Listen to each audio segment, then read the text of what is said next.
assignment, notebook, and pens of different color. Shabash. This kind of assignment we have given you.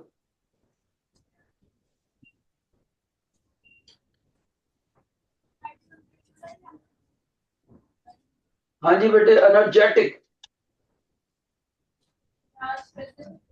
अच्छा बेटे, देखते हैं, थोड़ी सी बात करते हैं असाइनमेंट से। कल मैंने आपको बताया था कि साइकिल के हैंडल के ऊपर हमने क्रोमियम की प्लेटिंग करी, इंफीरियर मेटल के ऊपर सुपीरियर मेटल की प्लेटिंग करी थी। कोई और बच्चा बता सकता है इलेक्ट्रोप्लेटिंग की कोई और एग्जांपल? शाबाश शाबाश। इलेक्ट्रोप्लेटिंग की कोई और एग्जांपल?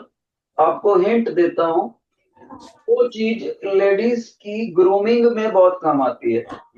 लेडीज की ग्रूमिंग में, अपने आप को, फेस को, उनको अच्छा लगना है, उनकी ग्रूमिंग में काम आती है, ऐसी कोई चीज है वहां पर इलेक्ट्रोप्लेटिंग होती है। शाबाश।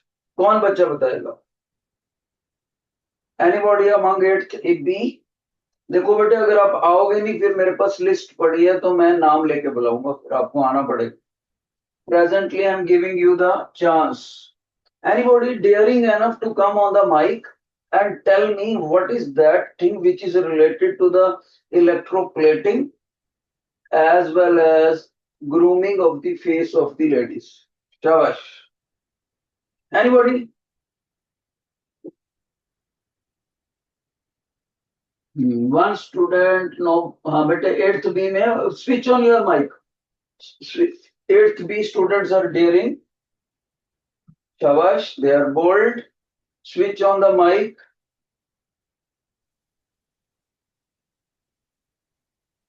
बेटे फिर से बोलो। Car parts. पार्टन, फिर से बोलो, फिर से। Car parts. Car parts. बेटे बैठो। तो इस बच्चे ने बोला है सर, कार के जो पार्ट्स होते हैं उनमें इलेक्ट्रोप्लेटिंग करी होती है, लेकिन मैंने आपसे को बोला था कोई दूसरा। इसका एग्जांपल ठीक है। आपको याद है, आपकी कार की साइड के ऊपर क्रोम प्लेटिंग होती है जो कि आईने की तरह चमकती है। वो स्ट्रिप्स होती हैं जो कि आईने की तरफ चमकती होती हैं, वो क्रोम प्लेटिंग होती हैं। कई बार हम कार के दरवाजा शाइनिंग बनाना चाहते हैं, उसके ऊपर एक कवर सा लगा देते हैं, वो भी क्रोम प्लेटेड होता है। लेकिन मैंने जो क्वेश्चन किया था वो था related to the grooming of the ladies. तो आप लोगों को बोलना चाहिए था सर, इमिटेशन ज्वेलरी, जो नकली ज्वेलरी होती है वो, या फिर जो लोग असली गोल्ड की ज्वेलरी नहीं पहन सकते तो वो क्या करते हैं, गोल्ड प्लेटेड ज्वेलरी लेते हैं।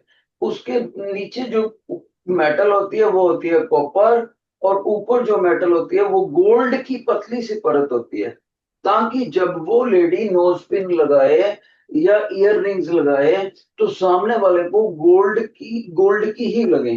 अंदर से वो एक्चुअली में उनका मेन बॉडी कॉपर का होता है और ऊपर से गोल्ड प्लेटेड करी होती है। ठीक है, तो आप कह सकते हो, सभी बच्चों को लिखना चाहिए, electroplating is useful to make gold plated jewellery.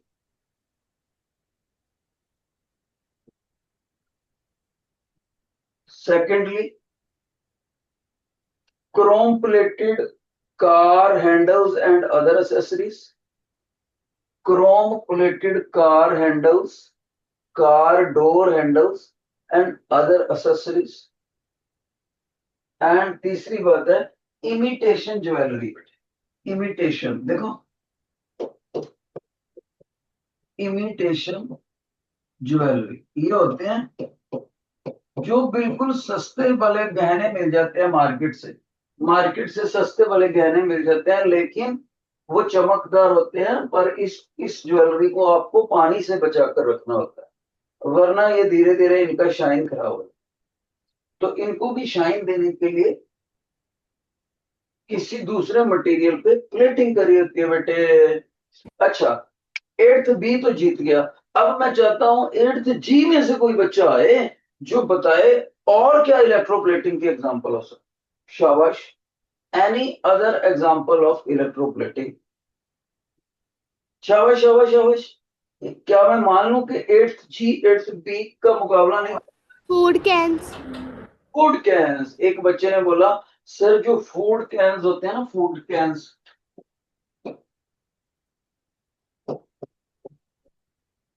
उसमें हमारा गवर्नमेंट ऑफ इंडिया का इंस्ट्रक्शन होता है कि आपका फूड कैन किसी एटल ऐसे मेटल से कोटेड होना चाहिए जो अगर ईटिंग मटेरियल के साथ टच में आ जाए और उसका नुकसान ना हो कोई भी ईटेबल का। तो फूड कैन्स जो होते हैं, आपने कभी देखा भी होगा, इस तरह की शेप के फूड कैन्स बहुत ज्यादा पॉपुलर है अपने देश में। देखे होंगे आपने बेटे ऐसे। Let me show you.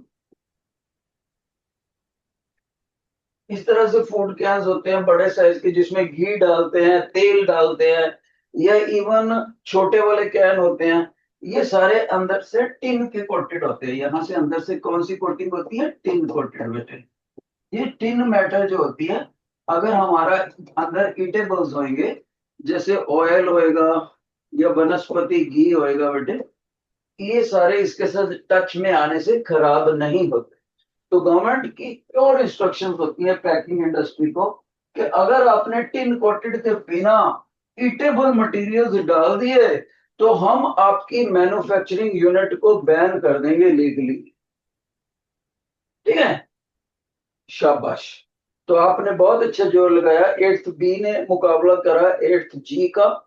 और अब आती है एट्थ ई की बारी। एट्थ ई में कोई ऐसा बच्चा है जो इलेक्ट्रोप्लेटिंग की कोई और एग्जांपल दे सके? अभी तक टीचर ने क्या दिया? Imitation jewellery. और दूसरे बच्चे ने क्या बोला था? Car handle cover, Chrome plated. और क्या टीचर ने जवाब दिया था बेटे? Gold plated jewellery. कोई और एग्जांपल दे सकते हो?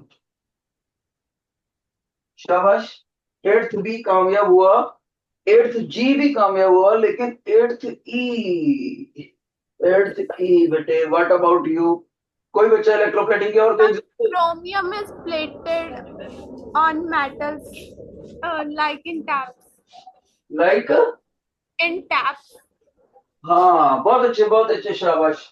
एक बच्चे ने बोला सर आपने देखा हमारे घरों की जो सैनिटरी टैप्स होती है, सैनिटरी टैप्स, तो आप देखो उस सैनिटरी टैप में कितनी ज्यादा शाइनिंग होती है।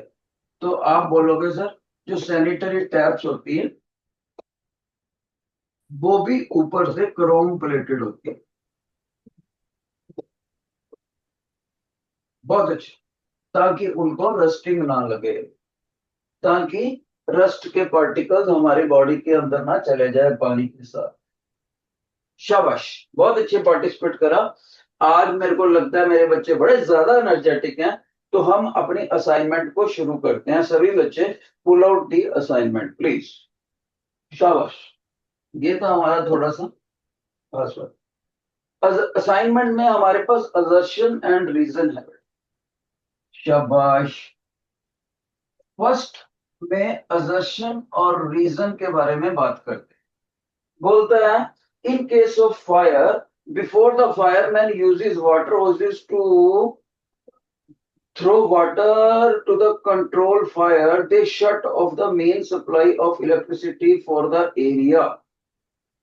हाँ जी, ये सही है कि नहीं? मैं इसका इंग्लिश का हिंदी में मीनिंग करके नहीं बताना चाहता।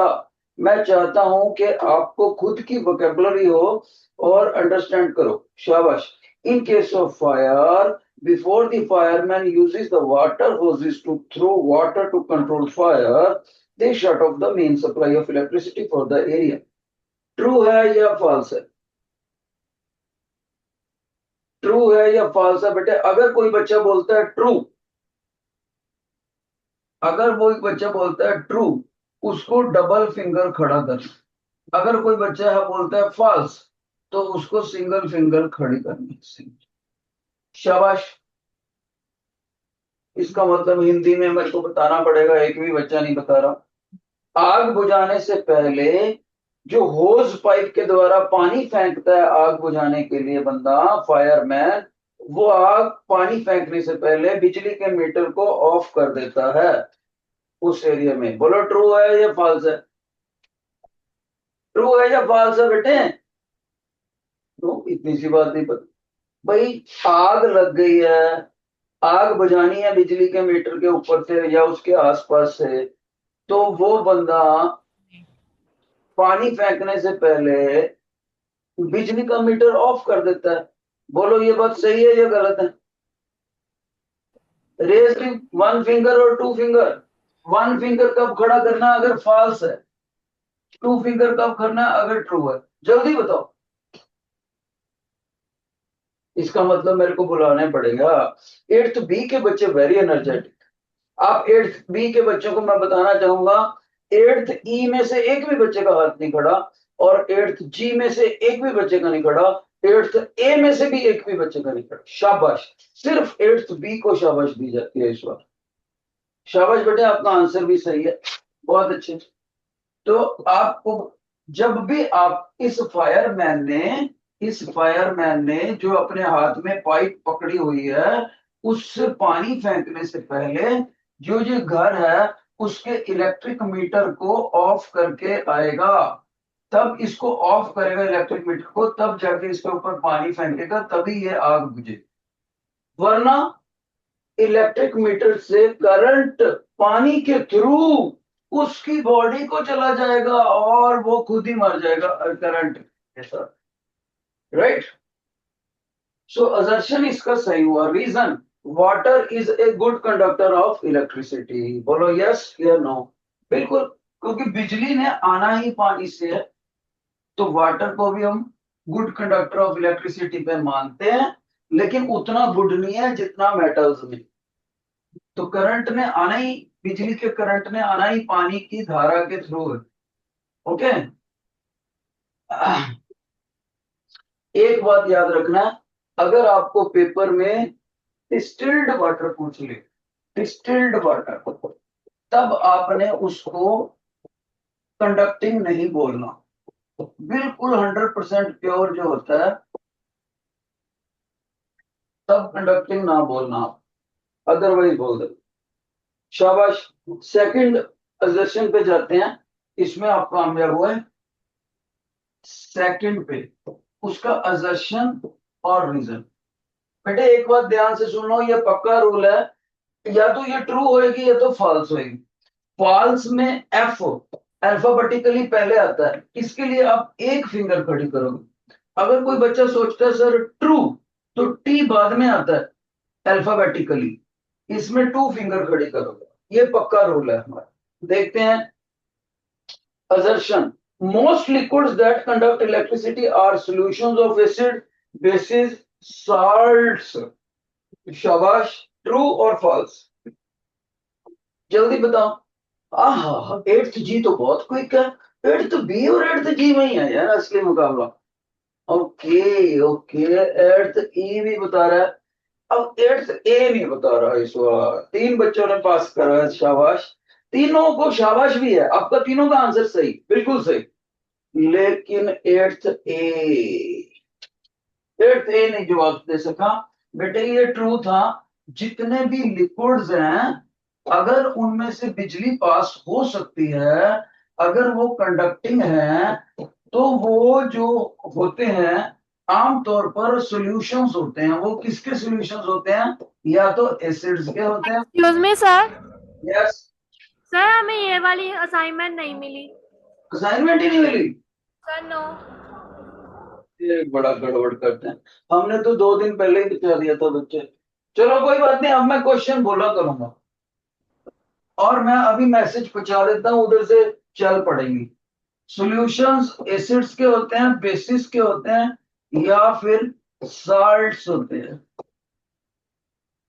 ठीक है। दूसरी बात कहता है distilled water does not conduct electricity. मैंने अभी अभी बोला था कि अगर डिस्टिल्ड वाटर हो तो आपने उसको इंसुलेटर बोल देना है। तो ये भी ट्रू है, ये भी ट्रू। शाबाश। एक सभी बच्चे ध्यान से याद रखेंगे, अगर डिस्टिल्ड वाटर बोल दिया जो कि पेट्रोल पंप की बैक साइड पर मिलता है बेटे, pure distilled water, pure water, तो आपने उसको इंसुलेटर बोलना है, नॉट ए गुड कंडक्टर। बहुत माड़ी मोटी बिजली पहुंचती है। लेकिन अगर अगर इसमें एक तो एसिड की बूंदे डाल दी, अगर एसिड की बूंद डाल दी है इसमें, तो फिर ये कंडक्टर बन जाएगा फिर। ठीक है। और अगर बोल they simple water, simple water का मतलब है कि हम उसको शुद्ध पानी नहीं मानते, हम उसको डिस्टिल्ड वाटर नहीं मानते, तो हम उसको कंडक्टर बोलेंगे। मैं 1 मिनट के लिए असाइनमेंट के लिए बोल के आया, बस सिर्फ वेट फॉर 1 मिनट। यार तुमको फोन करो कि असाइनमेंट बन गई। इधर टीचर्स तो है ही, टीचर तो है बीच में। Yes, in eighth, ma'am. In eighth, ma'am. Am I audible to you? Yes, ma'am. Good morning, ma'am. Ma'am, student didn't get worksheets. No, ma'am. Okay, ma'am. Can you please check with the Neeru, ma'am? Okay. Okay, ma'am. Thank you. तो बेटे assignments ma'am कोशिश कर रहे हैं आपको मिल जाए class के अंदर, नो प्रॉब्लम। तब तक मैं आपको खुद से बताऊंगा। असर्शन, थर्ड असर्शन पे आ गए हैं। Bulb can be used as a tester but magnetic compass does not. कहता है असर्शन में, अगर आपका जो बल्ब है उसको हम यूज कर सकते हैं कि किस चीज के लिए, देखने के लिए कि कोई चीज कंडक्टर है या इंसुलेटर है। True. हाँ अभी तो बाकी बात है, ये तो हमने याद है आपने सर्किट बनाया था, ये तो मेरे को पता था, आप बता दोगे। लेकिन साथ में कुछ और भी बोलता है, but magnetic compass does not. एक मैग्नेटिक कंपास होती है कहता, और वो आप नहीं यूज कर सकते कहता कंडक्टर और इंसुलेटर देखने के लिए। ये बताओ, अगर ये दोनों बातें सच है तो असर्शन सही है, अगर एक भी बात गलत है तो असर्शन गलत। अब बताओ, देखते हैं कौन बच्चा बताता है। देखो, एक फिंगर, फॉल्स के लिए 1 फिंगर, ट्रू के लिए डबल फिंगर। जल्दी बताओ।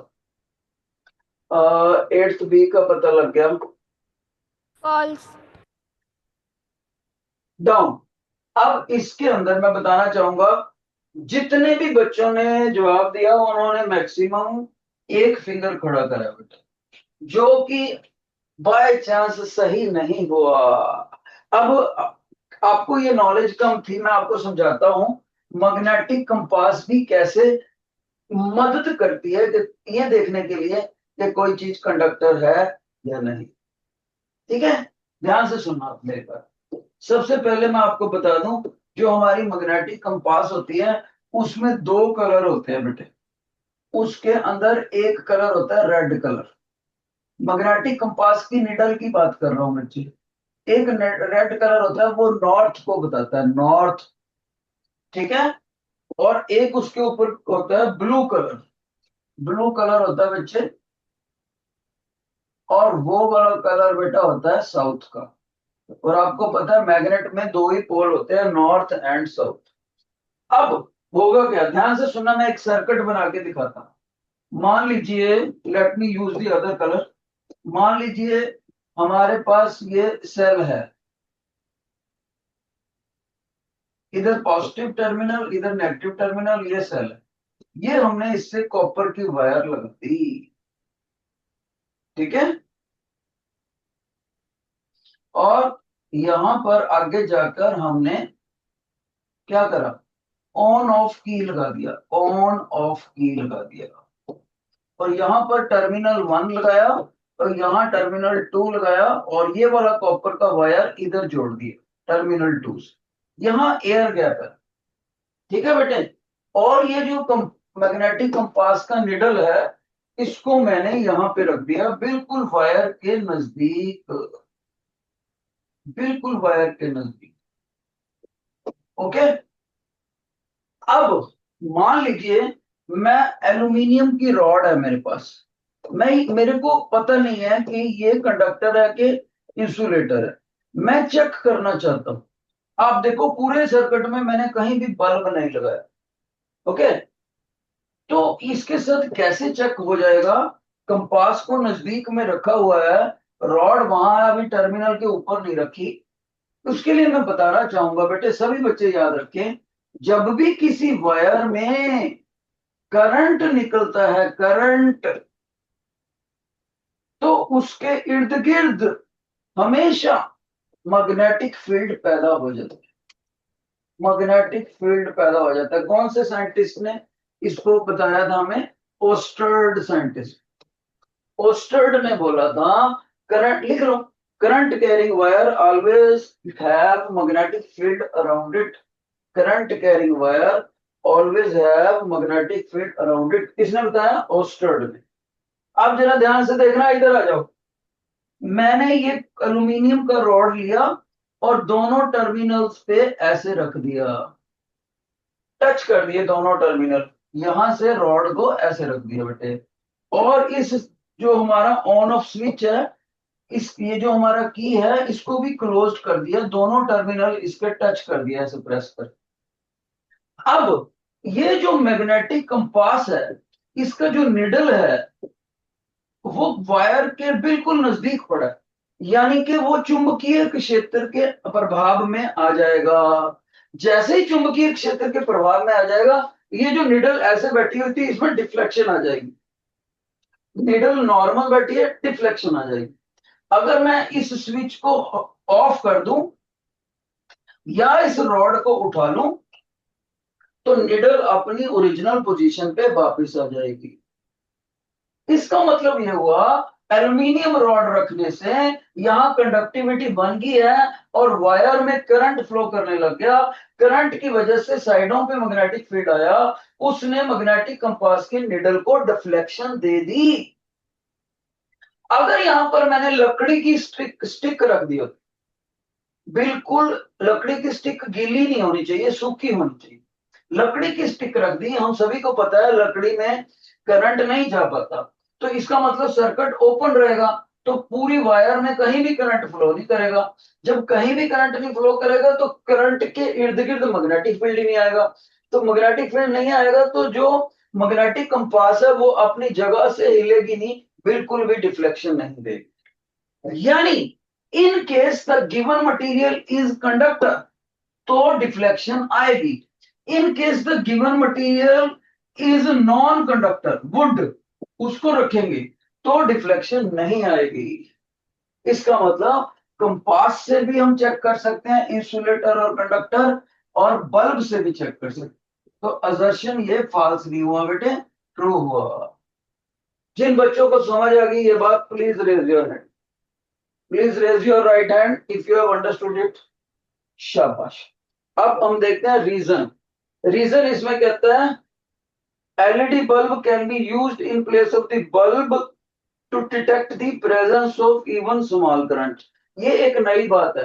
कहता है जो आप यहां पर आप बल्ब लगाया करते थे, अगर आप उस बल्ब की बजाय उसको एलईडी से चेंज कर दोगे, एलईडी छोटा सा होता है एलईडी, तो भी ये काम बात होएगी। तो रीजन भी सही है, एलईडी भी तो एक छोटा सा बल्ब ही होता है। किसी बच्चे ने एलईडी ना देखा हो तो वो ऐसा होता है, लेट मी शो, ऐसा अंदर छोटा सा उसमें ये होता है, और एक लंबी वाली एल्यूमिनियम की रॉड होती है, लीड होती है, एक छोटी वाली होती है। इसको पॉजिटिव बोलते हैं, इसको नेगेटिव। एलईडी ऐसा दिखता है बच्चे। ओके, ये जो मेरे हाथ में बॉल पेन है, इसका जो ब्लैक पोर्शन आपको दिख रहा है, मैग्नेटिक राइटर का ब्लैक पोर्शन, और उसका हाफ कर दो, अब इतना साइज हो, जो ब्लैक पोर्शन दिख रहा है उसका भी हाफ करना पड़ेगा आपको, उतना होता है एलईडी का साइज। ओके, आगे बढ़ते हैं बेटे, क्वेश्चन नंबर 4 पे चलते हैं। शाबाश, सभी बच्चे बड़ा अच्छा पार्टिसिपेट कर रहे हैं अभी तक, लेकिन 8th बी और 8th जी में ज्यादा अच्छा कंपटीशन है। 8th ई भी पीछे पीछे आ रहा है। 8th मैं चाहता हूं 8th ए भी जरा मुकाबला करके सबसे आगे आकर दिखा, शाबाश। अब फोर्थ क्वेश्चन है, chromium plating is done on many objects such as bath taps, bicycle handle and bars. Chromium की जो प्लेटिंग है, क्रोमियम मेटल की, वो कहता साइकिल के हैंडल पे भी। ट्रू। कौन से क्लास ने अरे वाह भाई, ये तो बहुत बड़ी बात होगी। मैंने कहा एट्थ के ए के बच्चे मुकाबला करें और सबसे पहले उन्होंने ही जवाब दे दिया, ये तो कमाल हो गया, शाबाश। एट्थ ए फर्स्ट आया इस बार, जो कि पीछे चल रहा है। टैप्स पे भी क्रोमियम प्लेटिंग होती है, तो इस बच्चे ने बोला सर बिल्कुल सही, वेरी गुड। एट्थ ए भी मूड में आ गया भाई। अब है reason, chromium has a shining appearance and does not corrode. इसका रीजन बता रहा, देखते हैं कौन बच्चे बताते हैं। कौन बता रहा, बोल के बताओ। ट्रू। ट्रू। सबसे पहले एट्थ ई ने जवाब दिया, एट्थ ई का। सब बाकी तो भी सही है, सबका सही है, लेकिन पहले किसने जवाब दिया और सही किसने जवाब दिया, ये हो गया एट्थ। यहाँ पर एट्थ ई जीत गया और यहाँ पर एट्थ ए जीत गया, वेरी गुड, बहुत अच्छे, शाबाश। आपने बोला कि क्रोमियम की जो मेटल है वो शाइनिंग अपीयरेंस दे देती है टैप को, और साथ में उसको क्रोजन नहीं लगता। क्रोजन का मतलब रस्टिंग नहीं होती, मतलब ओके। आप कहोगे सिर्फ क्रोजन और रस्टिंग में फर्क क्या है, ध्यान से सुनो बच्चे, दोनों में फर्क क्या है। किसी भी मेटल के सरफेस का खराब हो जाना एनवायरमेंटल मॉइस्चर और ऑक्सीजन के प्रभाव से, किसी भी मेटल का, उसको तो जनरल नाम दिया जाता है क्रोजन। लेकिन अगर वो मेटल स्पेसिफिकली आयरन हो, लोहा हो, तब वो खराब हो जाए मॉइस्चर और ऑक्सीजन की वजह से, तो इसी क्रोजन को आगे एक सब स्पेशल नाम दिया जाता है, रस्टिंग। तो रस्टिंग वर्ड सिर्फ आयरन के लिए यूज करना है और क्रोजन किसी के लिए। तो कोई बच्चा मेरे से पूछे सर कॉपर की मेटल पे भी क्रोजन हो जाता है, बिल्कुल। जब हम कॉपर नया लेके आते हैं, बिल्कुल शाइनिंग होता है, लेकिन जब इसका क्रोजन होता है तो इसके ऊपर ग्रीन रंग की लेयर आ जाती है, ग्रीन रंग की लेयर आ जाती है और चमक कम हो जाती है। ओके, वो उसको क्या बोलते हैं, क्रोजन ऑफ कॉपर होगी। सारी मेटलों में क्रोजन होती है, ओके, किसी में कम होती है, किसी में ज्यादा होती है। क्रोमियम में बहुत कम होती है, इसलिए हम उसका फायदा ले लेते हैं, शाबाश। फोर्थ क्वेश्चन हो चुका। अब हमारे पास है फिफ्थ क्वेश्चन। फिफ्थ क्वेश्चन देखते हैं, एट्थ ए, एट्थ जी, एट्थ ई, और कौन सा सेक्शन है, एट्थ बी। मैं जैसे ही क्वेश्चन पूछता हूं, देखते हैं कौन बच्चा इसका सबसे पहले जवाब देता है। Positive to negative. मैं तो अभी बोला ही नहीं, क्वेश्चन ही नहीं बोला। आप आपको कैसे पता लग गया बेटे, आपको असाइनमेंट मिल गई है क्या एक सेक्शन में? सही है। यस। कौन सा, एट्थ बी सेक्शन में असाइनमेंट मिल चुकी है, तो अभी ए तो में भी मिल गई। ए में भी मिल गई, ई में मिल गई है, सॉरी ई में। तो क्वेश्चन ये है, in which directions ions flow in the circuit. Positive to negative, the Negative. Positive to negative terminal. Ions flow in the circuit. Positive to negative direction. Positive to negative बोल रहा है eighth B. और कोई बोलना चाहता है, और कोई बोलना चाहता है बच्चे, बोलो। Positive to negative.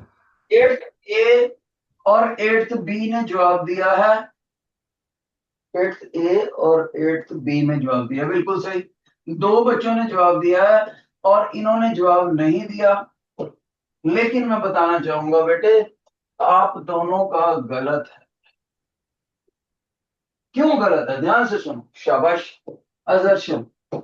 बेटे आपको याद है, टीचर ने बोला था लिक्विड के अंदर दो तरह के आयन होते हैं, जो केटायन होते हैं पॉजिटिव, वो पॉजिटिव आयन होते हैं, और उसका टीचर ने मेमोरी टूल दिया था केटायन, यहाँ प्लस कर साइन। Cations to anion. एक बच्चे ने बोल दिया केटायन टू एन आयन, ये भी गलत हो गया आंसर। और दूसरे यहाँ पर थे negative ion, Anions to cations है. तो आपको इसका जवाब देना चाहिए था, बेटे cations move towards negative electrode and anions move towards positive electrode. Positive electrode क्योंकि अपोजिट चार्जेस अट्रैक्ट करते हैं. ओके, तो अभी सभी बच्चों को ये जवाब देना चाहिए था कि सर केटायंस लिख लो, फिर आप गड़बड़ करोगे. Cations move towards negative electrode. Negative electrode. Anions move towards positive electrode. दोनों चीजें आपको बोलनी चाहिए थी, तभी मैं आपको मार्क्स देता. और एक बात ध्यान से सुन लो, शाबाश, ये भूलना मत. अगर मैंने यहां पर नेगेटिव इलेक्ट्रोड रखा तो इस सॉल्यूशन के अंदर जो पॉजिटिव कैटायन थे वो इसकी तरफ भागे, अपोजिट चार्जेस अट्रैक्ट करेगी. इसको मैंने क्या बोला, नेगेटिव इलेक्ट्रोड. कोई बच्चे बोलते सर ये जो नेगेटिव इलेक्ट्रोड है क्या इसका कोई टेक्निकल नाम भी है? हाँ जी, इसका टेक्निकल नाम भी है. इसका नाम होता है कैथोड. जिस तरफ कैटायन भागते हैं उस इलेक्ट्रोड को कैथोड को. इसी तरह से दूसरे वाले को एनोड बोले. तो फिफ्थ क्वेश्चन पे स्टार लगा लो, इसमें आप जवाब नहीं दे सके, ये पेपर में आ सकता है. शाबाश, फिफ्थ क्वेश्चन ने आप सारी क्लासों को हरा दिया. अब हम आगे बढ़ते हैं. एट्थ ए, एट्थ बी, एट्थ जी, एट्थ ई. देखता हूं अगला क्वेश्चन कौन बच्चा जवाब देता है. Question number 6. Why is an electrolyte necessary for the process of electrolysis? Because an electrolyte adds free ion in the liquid and conducts electricity. अरे वाह, इससे बढ़िया आंसर तो मैंने सुना ही नहीं. ये बच्चे का नाम क्या है भाई जिसने इतना अच्छा नाम आंसर दिया? क्या नाम है बेटे आप? एट्थ बी में. पार्डन? सिमरत पाल. वेरी गुड बेटे. सिमरत पाल करके कोई बच्चा है एट्थ बी में, उसका फेस तो मेरे को दिखा नहीं, लेकिन इसने बहुत ही बढ़िया जवाब दिया. शाबाश. क्वेश्चन ये था, why an electrolyte necessary, why an electrolyte necessary for the process of electrolysis? Electrolysis में इलेक्ट्रोलाइट का होना जरूरी है, क्योंकि अगर इलेक्ट्रोलाइट का मतलब ये गोल गोल होता है बेटे इलेक्ट्रोलाइट का, अगर ये नहीं होगा तो ये गोल जो है इसके मॉलिक्यूल जो हैं वो पॉजिटिव और नेगेटिव आयन में ब्रेकअप नहीं होंगे. पॉजिटिव यानी कि कैटायन, नेगेटिव आयन यानी कि एनायन. तो ये इलेक्ट्रोलाइट होएगा तभी, ये जब हम इसमें बिजली पास करेंगे बैटरी लगाने के बाद, तभी ये इलेक्ट्रोलाइट अपना टूट पाएगा पॉजिटिव और नेगेटिव आयन में.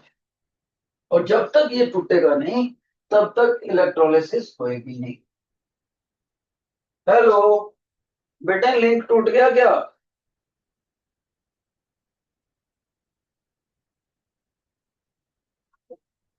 लिंक टूट गया.